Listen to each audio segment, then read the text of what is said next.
Hello everyone, welcome back to our channel. So in today's video I am going to be answering some of you guys' questions. I've only ever done one of these videos and it was way back. I will link it down below.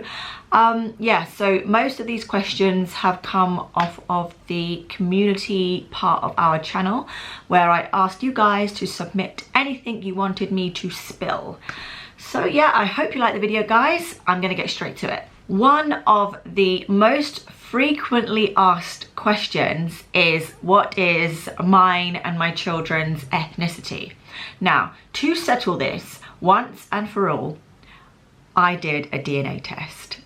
Now, the results won't be ready until approximately the 14th of May. So then I will do a whole video on what my ethnicity is, what my heritage is. I will know for sure, I will have it on paper and I will share it with you because I am incredibly mixed. And it would be really interesting for me myself to know what my true heritage and ethnicity is. So if you want to have like a quick explanation about my ethnicity, you can go and watch the other Q&A I did where I give you a brief sort of rundown of where my mum and dad were born, etc. But it is just so diverse. We have a lot of migration and we have a lot of like discrepancies as to who actually was from where. So yeah, it's going to be fantastic to do that video and just to find out once and for all. Another highly requested question was actually about yesterday's video where Max was seen wearing nail varnish. And everyone wants to know, like, why was Max wearing nail varnish? And the short of the answer is, Jean was painting her nails. Max went over and said, can you paint my nails? And that was it, and Jean painted his nails. There is no bigger explanation apart from the fact that he wanted his nails done. He is still currently waiting for Jean to do his toes. Because she won't let anybody else touch her nail kit, but she will do it for them. So he's still waiting patiently for her to paint his toes. So I hope that answers your question for that. We get a lot of questions all the time asking where dad is. And I suppose if you are a new subscriber, you're probably a bit like, where is he? You know, you don't actually know the background. Basically, dad is a shy, introvert, private person, the complete opposite to me. And I mean, he has absolutely no social media platform at all, no Instagram, no Facebook. He has no idea how these things work, and that is just how he is. So when I set this up, this was something that suits my personality and I really enjoy it and everything else, but it wasn't for him, and so that was fine. So we were just going to keep that kind of separate. But as obviously the channel is growing, so many of you would just love to see how we like communicate, how we interact, because then it will just kind of form a bigger picture of our family as a whole. So he did say that he will make an appearance on the channel. He did say this like quite a long time ago when I wasn't on like a huge amount of subscribers, and he said when you get to 100,000, you know, I'll be in one of your videos or I'll show my face or something. And we are getting there, guys. Thank you so much. Welcome to all of the new subscribers. I am so appreciative. Like, I cannot believe that I've gotten this far, and I'm just so happy. I'm over the moon. And yeah, so 100,000 subscribers and we will see dad. Well, I've already seen him. You guys will see dad. So tell your friends, shout it from the rooftops. Let's get it up to 100k. Dad is like super anxious about this. He's like, oh my goodness, well, what are you on now? Like, he's like literally shaking in his boots. I've had a few questions from people who would like to know a bit more about mine and dad's relationship. I think because we have had 6 children and we did meet at such a young age, 14 for those of you who didn't already know. And I was trying to think like of what are the main things that has given us like longevity, and 2 things really stood out to me. One of them is that we laugh a lot, and laughter has gotten us through so many tough and difficult situations. We can find the funny side in almost anything, and I really think that that has helped. It brings on like good feelings even when the situation is like abysmal. So yeah, being able to laugh with somebody and have, I mean, he's not like a comedian or anything, like far from it, but it's just like we connect on a really sort of weird, like, I don't know, we connect on this level where we find the same things funny and we just like can set each other off with laughter, and it really has helped us get through many things. So I think that connection of laughing together is amazing. And secondly, we are both very adaptable. So obviously we clash, we come to heads, we disagree often, but we are both always open to listen to the other person's point of view and then adapt if need be. We are not like stubborn and like, no way, I've said this and I can never go back, I'm never going to change my mind. We are both very open and we talk a lot. We have lots of debates. We both bring in our arguments, not in an argumentative way, but we both present our arguments and we both listen and we are both adaptable. And I think that those two things there are probably at the core of our relationship. So I hope that answers some of your questions. Also, some people wanted to know how we manage like time together. And we did used to have a dedicated date night, but I found that I was getting a bit stressed out and like, I don't know, it was a bit too planned for me. I really do like spontaneous things. So like it would just be on a day when things have gone quite well, the children are in bed, like I ring up my mum, like, are you available? She is, and then we just go out kind of thing. So it does happen, not like very often, but that's like totally fine because we don't need to go out like every week in order to connect. We have like a deeper connection that cannot be broken. Okay, I'm just going to scroll through my phone and do like a quick fire of answers to some of the questions on here. Does Jude eat meat products when he is not at home with you? Okay, so most of Jude's meals are eaten at home. In all honesty, when I see him coming home with things or find packets in his pocket, they have been plant-based. He is making the plant-based choices, but I don't think he wants to call himself vegan. So I mean, he does go to his friend's house and has dinner there probably about once a week. But I know his friend's mum does make quite a lot of plant-based meals. I'm not entirely sure what he eats there, but like I said, most of his food is eaten at home. But yeah, he is pretty much plant-based, but just wouldn't call himself vegan at the moment. Are you going to send Olive to school when she turns 4? I'm not sure, because I'm not sure where we're going to be or what kind of situation we're going to be in then. I'm not very good at like foreseeing the future or planning for the future because I have such big, crazy, ambitious dreams that hopefully I see myself like on the road in a big giant bus with all of my kids just like traveling around and vlogging and living life. But hey ho, who knows? I am always open to new ideas and probably need to come back to reality sometimes. Who looks like dad from the kids? Jude. How is Jean doing at cheer? She really likes it, but when she went into cheer yesterday, she slipped and fell and has a huge graze on her knee.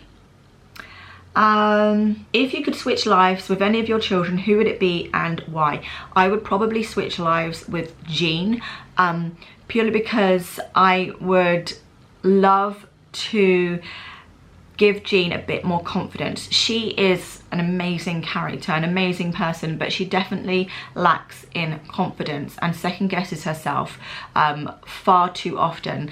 And I mean, I know that's her, but I want her to feel more secure in herself. And so if I could inject a little bit of that into her, that would be great. Also, I would like to see the world through her eyes.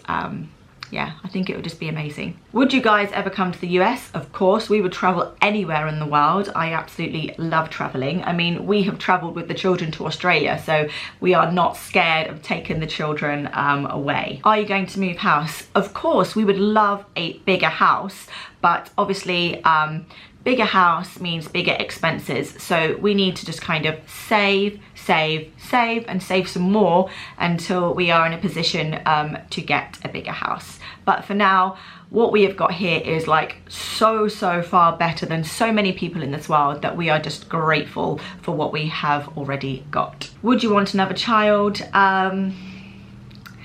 No, I'm not going to have any more children, but when I say I'm not going to have any more children, I think that I would like another child. It kind of doesn't make any sense at all, but I'm definitely not having any more children. But I think I'm just such a free spirit. I don't like saying no, never. That's why I always say never.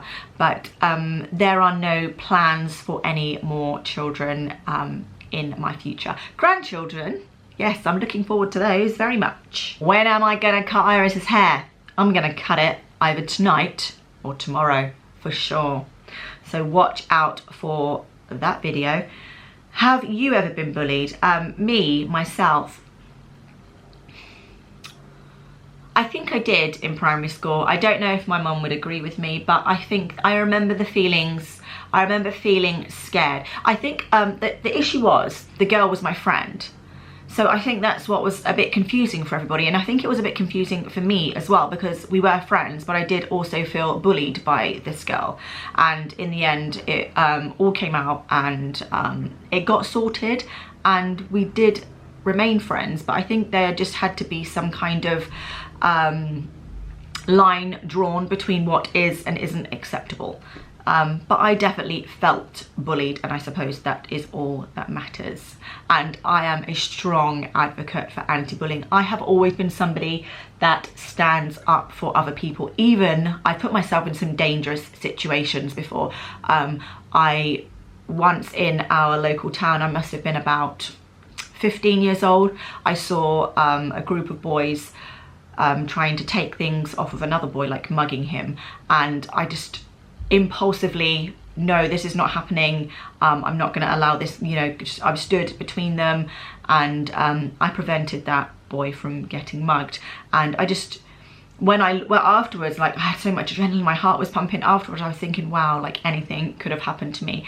But I just cannot help myself. I cannot walk past injustices and let them just happen. I have got too much integrity to allow something like that to happen in front of me. I seem to have more passion for other people. Like I would let myself sort of get maybe taken advantage of, but when I see it happening to somebody else, or especially somebody that I love, well, just in general to anybody else, I just cannot cope with it. I think I'm like a superhero. No, not really, but I just, honestly, it's just ingrained in my soul that I have to help those who are in need, which is why I'm vegan. Okay, what job did you have when you were younger? I'm already young. No, okay, so I worked in accountancy. I got into accountancy purely because it sounded good and I thought that I would make a decent amount of money, which I did, but I did not like it.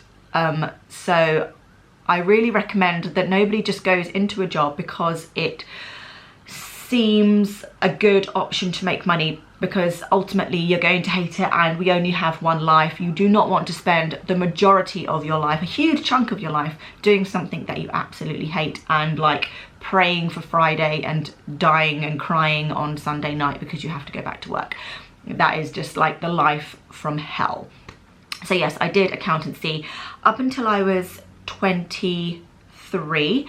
Then I had Jean, and then while I was off then I thought I need to just like re-educate myself and find something else to do because I cannot stand this.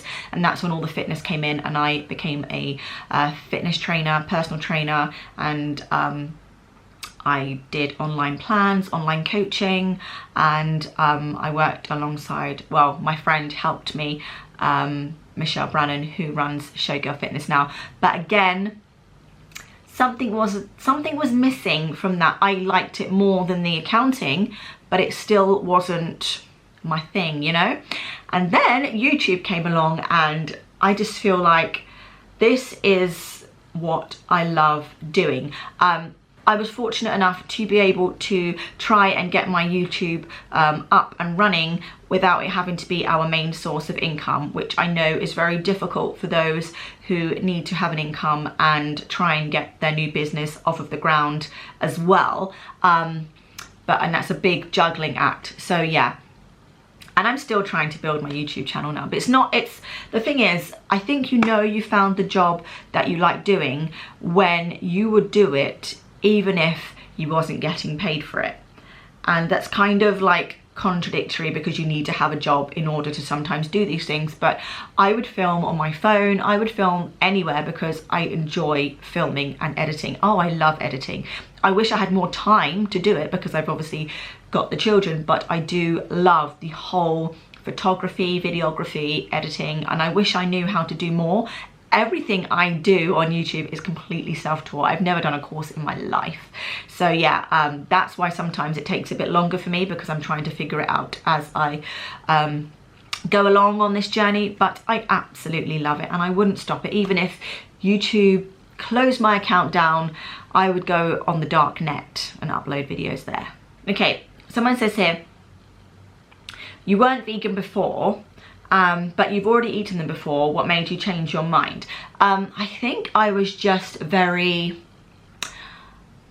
what's the word? Ignorant. I didn't care to think about where my food came from before I picked it up in the shop. I knew it was a chicken, but I never made any connection to a life, a desire to live, torture, pain. I had none of that. I just thought, this is in the shop, it's all nicely packaged, you know, you buy it. This is what everybody does. How can it be wrong if so many people do it? I don't know if there's many people out there that could go to slaughterhouses, watch earthlings, you know, see the cruelty for themselves. I mean, so many people cannot watch and will not watch and will sign every petition under the sun to prevent these dogs in China being, you know, absolutely tortured alive in front of crowds of people. And that's because you are visually seeing it. But this is happening here. I know it's slightly different, but it's still happening. I mean, like, what did someone say? They said you can't kill a pig like in the street, but put it behind closed doors, you can kill that pig. Just because you can't see it doesn't make it right. Basically, I went and watched a ton of these videos, and I was just overwhelmed with guilt, overwhelmed with like, oh, I just knew what I had to do right there, right then, and I did it. I think this whole mentality of, because I've done it before, it's okay. You have the ability to change every second, every minute, every day. You can change the course of your life. You can right those wrongs. It's not like a clear-cut end and, well, I've always done it, you know? We all have the power to change the direction of our lives. We just have to want it enough. Preach, girl. Preach, girl. What is your least favorite part of being vegan? Probably not having as many options. I think it's absolutely amazing that I can pretty much go to any restaurant now, even like steakhouses. I haven't been to one, but I know that they do provide or will provide an option free of animal products. But sometimes you don't, you have a limited choice. But I think that all of the companies that are introducing more vegan options are doing absolutely amazingly, and it's just getting more and more. So I'm just completely pleased about that. But yeah, probably options. What are your YouTube goals you would like to reach by 2019? I don't know if I have goals. I actually got out a piece of paper the other day and I thought, I'm gonna write down some goals, and I just sort of sat there and scribbled and doodled and drew hearts with arrows and stuff. I doodle a lot. I procrastinate a lot also. I don't know. I've set like this mini goal of me putting out 5 videos in 5 days, and I'm nearly there. This is video number 4. But I haven't actually wrote down any goals for YouTube. Maybe I should. I don't know, obviously everybody wants more subscribers and I want people to like my videos. I love the comments. I want to keep the interaction. I want to keep it fresh. I want to keep it funny. And I want, probably, do you know what I would really like? I would like to, I feel like I'm myself on camera, but I feel like I really want to be more of myself. I really want you guys to know me like you were my friend. Because I don't know, I really want you just to know me more, and I'm trying to get that through in my videos, but it is really hard. So yeah, so to be able to maybe build a deeper connection with my subscribers, obviously increase the subscribers. I want to get better at my videography, at my editing, and ultimately, I suppose this is a goal. I would like to put out a video every single day. Just gonna have a quick skim, see if there is anything juicy that I have missed. Is anyone else vegan in Elsie and Iris' school? No, but there are vegetarians. Have you ever thought about getting a pet? Yes, we would get a pet. Well, I wouldn't buy a pet. I would rescue a pet. We would like to rescue a dog, but not until we have better, bigger accommodation. And yes, I would feed my dog a vegan diet. Look it up on YouTube. So many amazing recipes. How old am I? I am 59. No, not really. I'm 36. My birthday's November. I'm a Scorpio. I don't really follow astrology or anything like that. But yeah, November the 7th, I will be 37 this year. To end the Q&A, I'm going to answer this question that I think was amazing. If you had to be one animal in the world, including mythical creatures, what would you be and why? So if I was an animal, I would probably be a scarab beetle. And I don't really know why. Thank you so much for watching this Q&A. I really hope you enjoyed it. I tried to answer as many questions as I could without making the video super long. What I did, I sort of like filtered the questions with the top comments first, so the ones that got the most likes. So I'm assuming those were the ones that people wanted answering the most. So yeah, tune in tomorrow for another video, possibly, quite possibly, the video where I cut Iris's hair. I've had a great time talking to you. Please give the video a big thumbs up if you liked it. Let me know what else you would like to know about us and our family. I appreciate every single one of you. Honestly, like, I don't know how to put that across to you more in words. Maybe I need to like deepen or expand my vocabulary so I can find a word that can really explain how much how grateful I am. Take care, guys. Bye.